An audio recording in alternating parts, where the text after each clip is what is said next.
This Torah class is brought to you by TorahAnytime.com. What a great honor to be invited to speak this evening on behalf of Bnei Olam, an organization that there's no better way to classify than to say that they are the shutfim with the Ribbono Shel Olam. The Gemara tells us in Masechta Kedushin, on Daf Lamed, Shloisha shutfim ba'adam, there are three partners in the creation of a person. HaKadosh Baruch Hu, Aviv v'Imai. And we have all come tonight to join in this divine partnership. I want to thank the entire staff of Bnei Olam, led by Rabbi Bachner. I want to thank the entire Queen's Welcoming Committee. Especially, I would like to mention my friend Rabbi Hach, who got me into this mess in the first place. And on behalf of everyone who's gathered here tonight, we give a big yasher koyach to Mr. and Mrs. Meshulam Lisker, who have sponsored and dedicated this evening L'ilui Nishmas, Mrs. Lisker's father, Rav Shmuel ben Aryeh Leib, Rabbi Metzger, Zechrono Livracha, who I had the privilege to daven together with in his final years in our shul in Taras Emes. And I believe that this is an organization that is very much intertwined and connected to Rabbi Metzger's entire personality, his persona, his character, and his midos. A couple that is struggling to start a family. It's a very daunting matzav.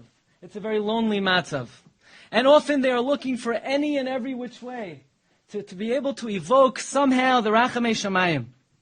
It's very interesting that couples who come to Reb Chaim Kanievsky, he suggests the following segula. You know, we live in the age of segulas. So if you can't beat him, you join him. Right. So Reb Chaim Kanievsky offers the following segula. He suggests to the father and to the husband and wife, that they work on the midah of anava, humility. It's very interesting. They ask Reb Chaim, anava, it's a beautiful midah, it's a wonderful character trait. But what in the world does that got to do with having children? Says Reb Chaim Kanievsky, it's a beferish Rashi and Chumash. Of all the descendants of Noach, the man who had the most children, the man who had the largest family, was a little-known person by the name of Yoktan.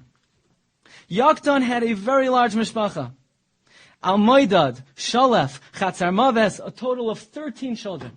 And Rashi's bothered. We don't know anything about Yoktan. Who's Yoktan? Nobody ever heard of Yoktan.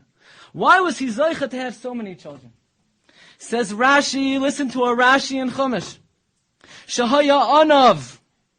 Yoktan was humble. Umaktin atzmoi. He made himself little. Therefore, he was zoicha to have so many descendants. Says Rashi, Yoktan kishmoi kachu. His name defined his essence. He made himself small. Says Rashi, Anova is a skula for Zara Chai V'Kayama. What's the pshat in this skula? Sounds so out of the box. Anova is a skula for having children? It's very pashat. Having children is a partnership. Shloisha shutfim yesh ba'adam. Who do you think the Ribbono Shel Olam is interested in having a partnership with? What does Ribbono Shel Olam say about the Baal Gaiva? Ein ani v'hu yicholim lador ba'olam ka'achas. The Ribbono Shel Olam is not interested in that partnership. But what do we learn from Har Sinai? What do we learn from Moshe Rabbeinu? Why was Moshe Rabbeinu selected? Says the Navi, Koi Amar Ram Venisa, Shoichenad v'kadosh Shemai, Moraim v'kadosh Eshkain. V'yestako shval ruach. The Ribbono Shel Olam says, I forsake the Shamayim u'shmei Shamayim to rest my Shechina on the downtrodden, on the humble. And therefore says Rashi, Yoktan, who humbled himself, was zoicha to Mishpacha Gedola. And that is why Reb Chaim Kanievsky offers as a segula the midah of anava to be able to attain the partnership of the Ribbono Shel Olam. When we speak about Rabbi Metzger, everybody has the same thing to say about him. He was a humble man. That was a humble man. He was pleasant in his ways. He deflected attention. I remember Lahavdu ben Chaim l'Chaim, when his wife showed me the nusach of the matzeva. There was a line on the matzeva that was downright jarring, at least for me. What do you write on a matzeva? Hey, he learned a lot of Torah. He taught Torah. He was a good chaver. Listen to this line. It struck me in the core. It said, V'koshe lichos. It was hard to get him angry. It was hard to get him angry. Very challenging line. Most people would find that to be a very challenging ideal. But we could say with certainty that it was his anivos, his ne'imos, that allowed him to accept and deal with any way somebody treated him. And Baruch Hashem, the midos tovos of Rabbi Metzger, gave him the zchus lahamid mishpacha gedola. Rabbi Metzger, Zecher Tzadik Levracha, who is makdin es atzmai, was zeiches to such a beautiful mishpachas Lisker, the host of tonight's event, the Granik family, the Jakubowitz family, the Itzkowitz family, and we're mispalel that the memory of Rabbi Metzger and his midos tovos should continue to stand up for the family at Bias Goel Tzedek. Since I'm a kid, the cause of Bnei Olam is very close to my heart.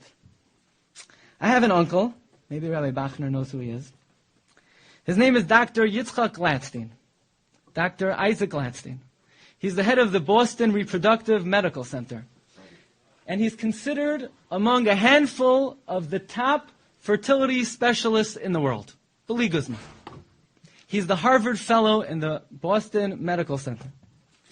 And since I'm a kid, I've been hearing stories and stories, wondrous stories, amazing stories, about couples who waited many, many years to have children, and they were blessed with children.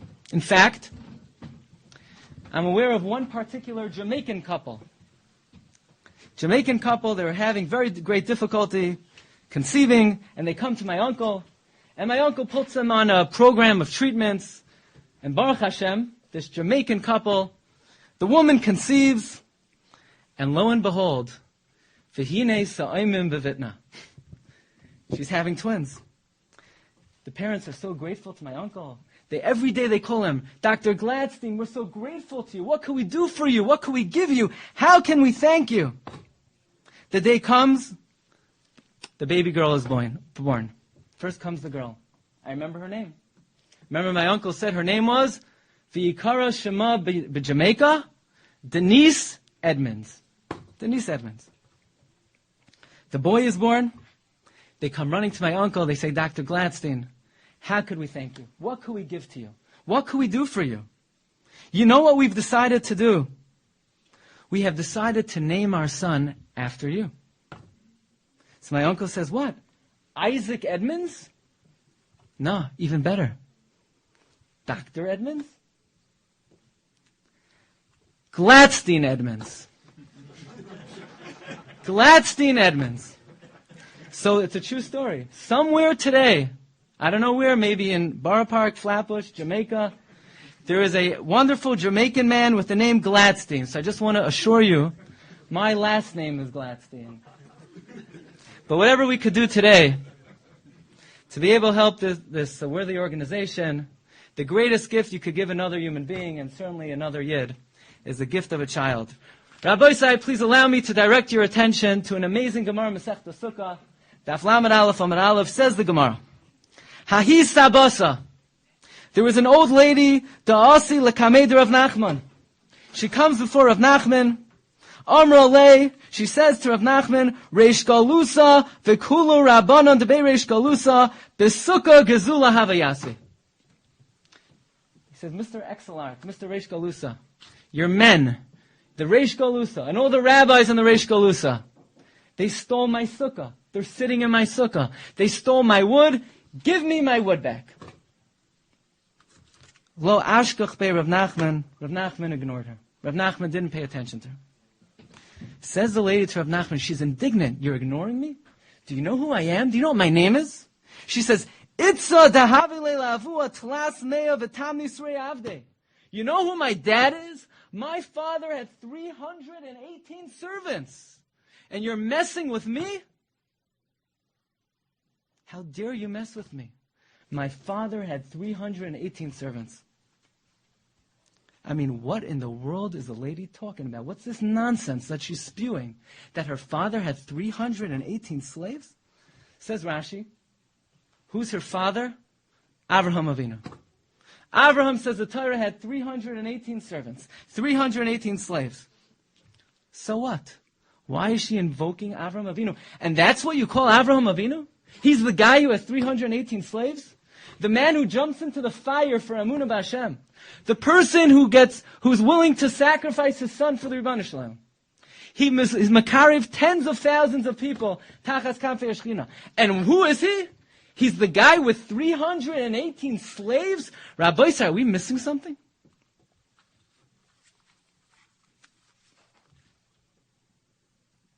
When Avraham Avinu heard that his nephew Lot was captured, so what does Avraham Avinu do?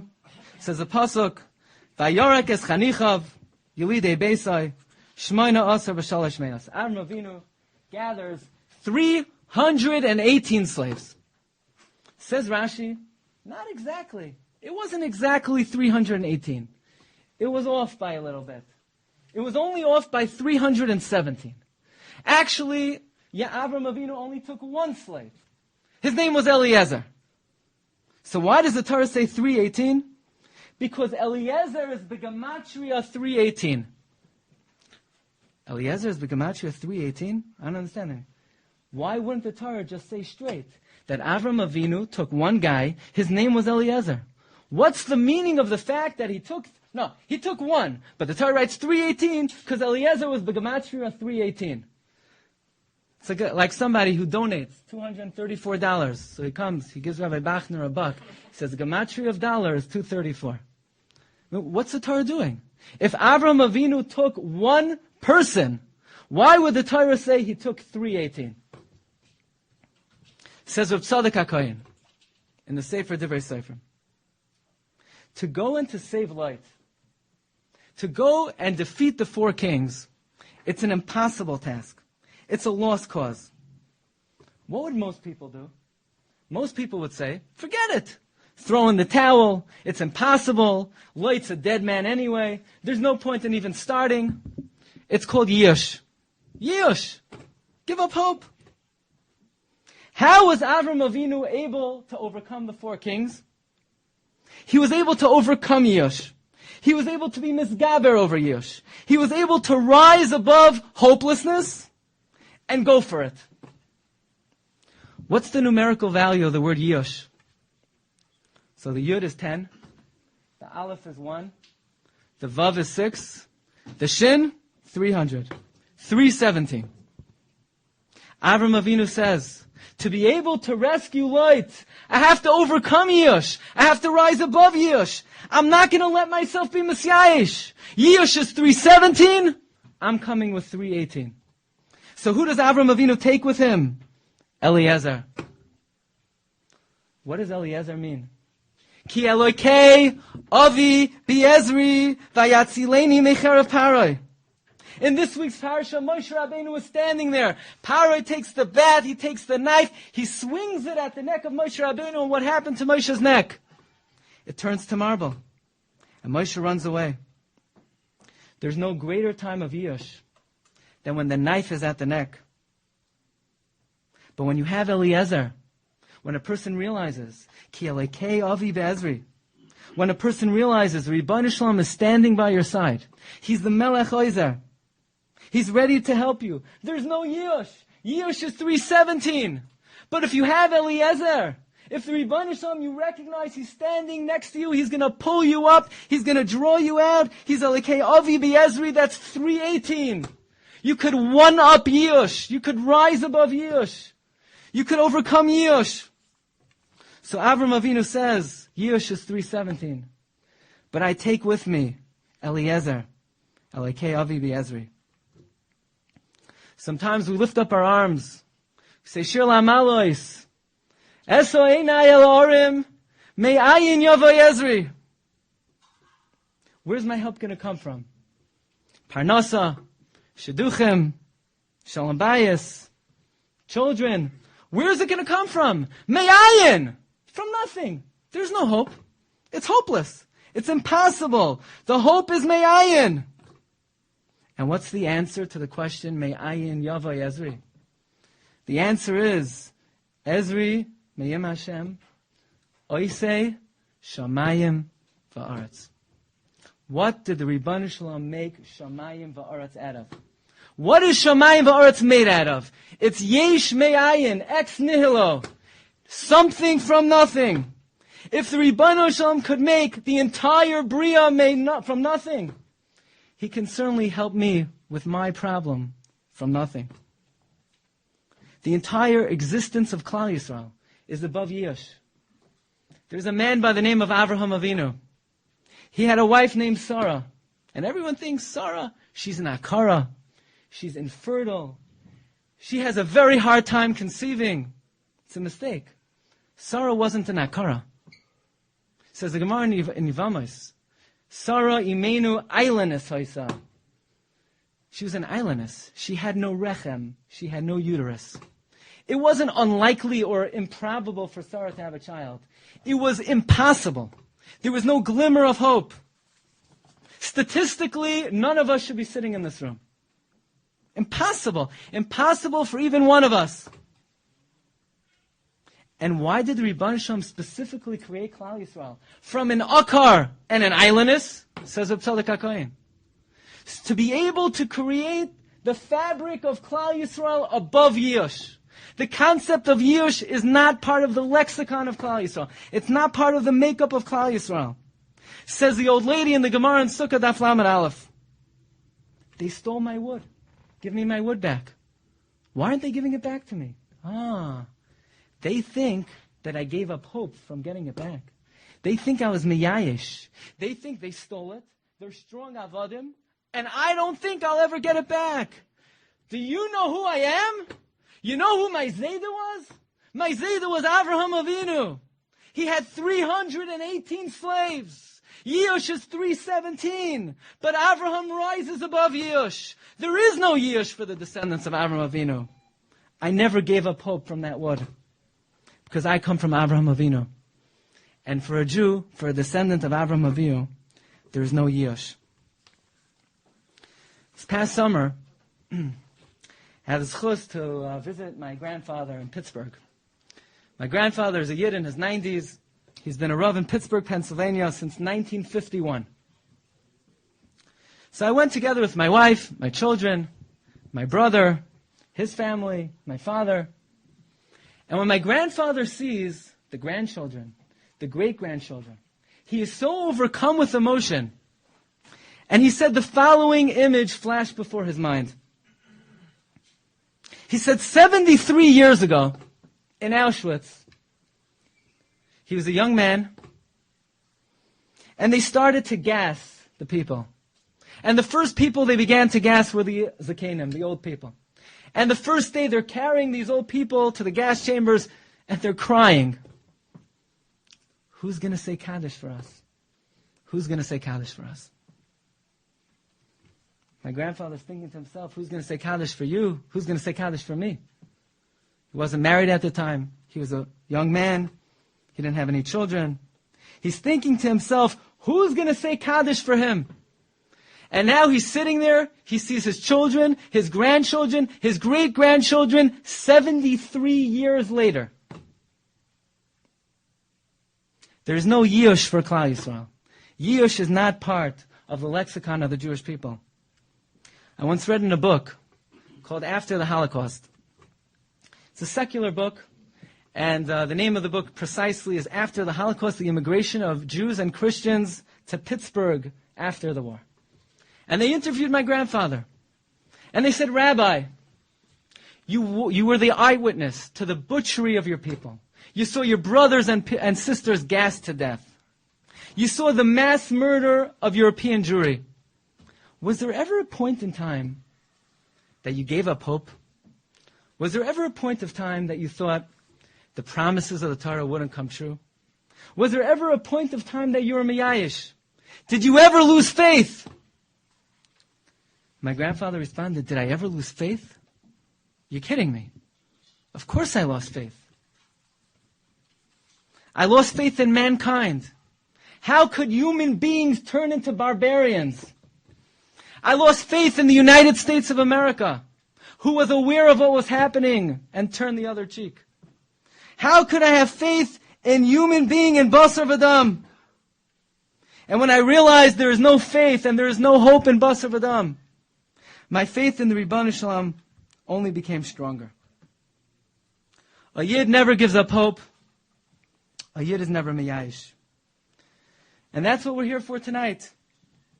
We're here to show support to an organization that has one goal: to give hope, to give a future to Jewish couples. To help Yiddish couples rise above Yush, rise above hopelessness, rise above desperation. And to show them that when you have Eliezer, that when it's Elekei Avi B'Ezri, then Yush is 317. But Be'elekei Avi B'Ezri, that's 318. And we could turn dreams into reality. And Baruch Hashem, this organization, Bnei Olam, has had thousands and thousands of dreams that have turned into reality. Obviously, to bring one Jewish child into the world, it's nechshav ka'olam alei. But let's just think for one moment about the desperation of the parents. And I think about the haunting words of Rachel Imenu. Hava li banim ve'im ayin mesa anoichi. Think about those words. And you realize that we're not dealing with chesed. We're not dealing with just another kindness to somebody. We're dealing with pikuach nefashos mamish for parents. It's not an exaggeration. It's pikuach nefashos mamish. You have the opportunity to be mechaye mesim. And the zchus of us coming here tonight to show chizuk to this Mossad, to show chizuk to Achenu B'nai Yisrael, who are hoping for a future, hoping to hear the cry of a baby, a son or a daughter. The Rebbeinu Shalom should bless all of us with nachas from our children, gezund, parnasa b'revach, Dimali Hashem, kol mishal aseinu l'toiva, ad b'yaskal tzedek meher v'yameinu, amen. You've just experienced another Torah class brought to you by TorahAnytime.com.